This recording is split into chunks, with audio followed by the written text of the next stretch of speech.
Alright, next up is the 16mm ultra-wide lens. What it does is take your main camera's standard 24mm view and stretch it out to 16mm, giving you a much wider field of view.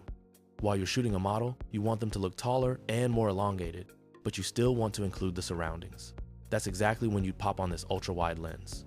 Let's take a quick look at the before and after. Now, it might remind you of a fisheye lens because both widen the view, but the key difference is that this ultra-wide keeps distortion under control. You won't get those exaggerated bent lines on buildings or edges like you do with a fisheye. That makes it perfect for everyday shots, portraits, street scenes, or architecture. You might wonder, why doesn't this feel that wide? It even looks narrower than my phone's built-in ultra-wide.